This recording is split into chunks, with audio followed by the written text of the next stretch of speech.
samedi d'assainissement, Bassekou, voilà, vous savez le programme, on remarquera que la commune de Ratoma n'est pas concernée. Oui, en tout cas, dans un communiqué publié... Concernée.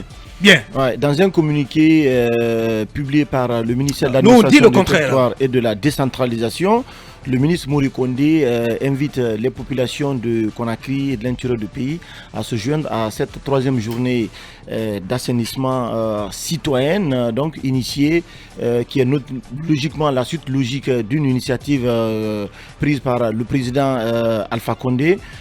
Donc c'est la troisième journée et pour l'itinéraire, c'est important de rappeler, pour la commune de Dixine, les trajets non ouverts à la circulation, vous avez le trajet Carrefour Cité Ministérielle Siège et PUP, donc ce trajet est complètement fermé. Vous avez aussi le tronçon Pont 8 novembre Carrefour Amdallaye Concasseur Matam.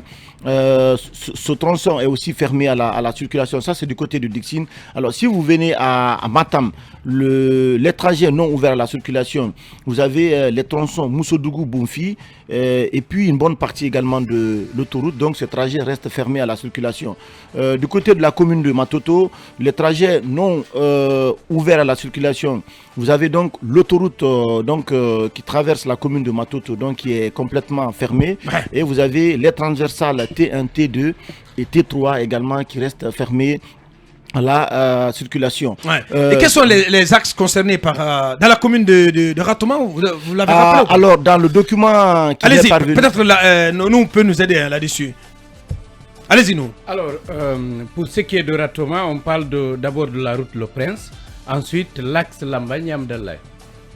C'est le même dessin. Je pense que c'est ce qui a été publié avant même les autres axes. C'est ce qui a fait que certains n'ont pas eu cette image. Très bien. Mais selon ce document du ministère de l'Administration du Territoire, l'axe la route Le Prince est fermée. Amdallaye. Tout l'axe. Oui. On n'a pas délimité. Ils n'ont pas délimité, en tout cas sur. Donc c'est jusqu'à Kagbélé alors. Sur l'image que j'ai, c'est écrit trajet non ouvert à la circulation. Premier dessin, route Le Prince. Deuxième, Lambagne Amdallaye. Donc c'est qu'il faut. Quand même, c'est un peu flou. En tout cas, c'est le document parce que c'est pas délimité en fait. De l'administration du territoire. Ouais.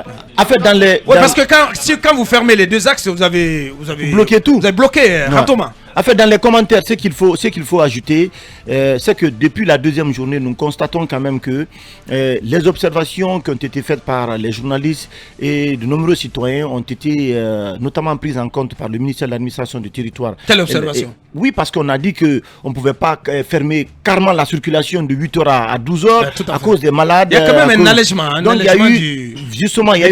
y a eu un allègement, mais aujourd'hui, on se pose quand même des questions, notamment sur l'opportunité notamment de ces journées d'assainissement, parce qu'on constate que au fur et à mesure qu'on avance, eh bien, les populations commencent à se lasser, à se désintéresser. Il y a des localités aujourd'hui en réalité où les populations en réalité n'adhèrent pas du tout à cette journée d'assainissement, parce qu'ils estiment que en tout cas selon les reportages que nous avons réalisés, les citoyens disent que non, ce sont des compétences qui sont devenues aux collectivités locales. Notamment, il faut renforcer les compétences de ces collectivités locales, donc ces municipalités. Si vous prenez par exemple la commune de Matam, vous avez un certain Ismaël Keta qui est là-bas, qui fait un travail remarquable, Ismaël Condé. Le maire Ismaël, qui a fait un travail remarquable. Je pense qu'il faut renforcer les compétences de ces collectivités locales en les dotant suffisamment de moyens, mais également d'outils de travail.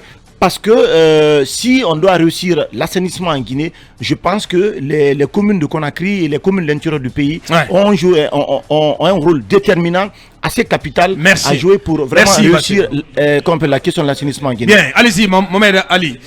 Moi, je pense que les populations véritablement n'y ont pas adhéré. Il y a eu de l'euphorie au début parce que c'est un nouveau gouvernement, parce que c'est une nouvelle décision, parce qu'on a essayé de parler aux uns et aux autres. On voulait donner un coup de pouce dès le départ à cette journée, mais on sait que ça ne va pas continuer parce que ce n'est pas la bonne méthode en réalité. Je ne sais même pas à quoi ça sert réellement. Depuis que ça a démarré sous Kassori jusqu'à maintenant, je ne vois pas quoi ça servit réellement ces journées d'assainissement. Peut-être à un renforcement de comportement au niveau des citoyens afin qu'ils s'appliquent au moins dans l'intérêt. Ne serait-ce que ça. Dans l'intérêt général. Mohamed Ali, ne serait-ce que ça. Si c'est un petit effet. Même si c'est cela. Sur le comportement. C'est pas le but qu'ils ont expliqué. Oui, si entre autres. En tout cas, c'est pas le but fondamental. Oui, je suis d'accord. Je suis bien d'accord. Mais si in fine, ça peut amener le citoyen à adopter un comportement citoyen. Ça doit amener le citoyen à adopter par rapport à la question de l'assainissement.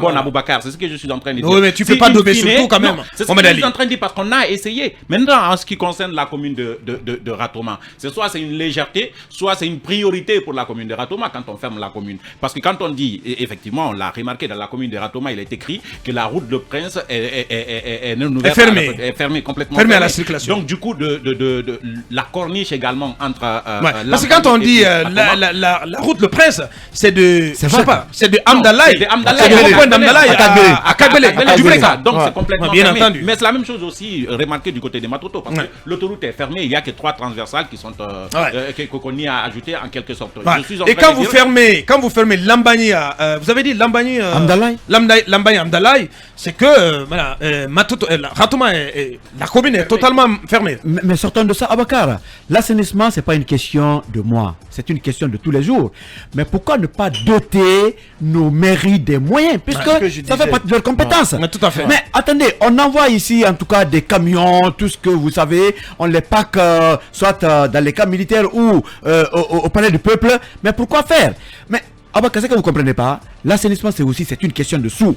Et aujourd'hui, chacun se bat à récupérer ce sous. Vous avez vu à un moment donné ici. Mais pour te compléter l'incol, justement, on a reçu ici le maire de Matam qui a dit que beaucoup de moyens ont été dégagés pour notamment réussir l'assainissement. Il faut poser des questions au gouvernorat, au gouvernorat de la ville de Conakry, mais également au ministère de l'administration du territoire et de la décentralisation, parce que d'importants moyens financiers ont été dégagés par le gouvernement, mais aussi par les partenaires qui ont décidé d'accompagner la Guinée. Une palette des montants assez importants ici qui ont été dégagés, mais aujourd'hui, malgré l'investissement qui a été fait, on se retrouve encore à la case de départ en ce qui concerne l'assainissement de la ville de Conakry. Donc je pense que la CRIEF doit s'intéresser au dossier en ce qui concerne les fonds qui ont été alloués au gouvernorat, aux municipalités de Conakry, mais également au ministère de l'administration du territoire, pour notamment assainir la ville de Conakry. Tu risques d'être tout simplement déçu. Parce que c'est difficile de compter sur cette CRIEF.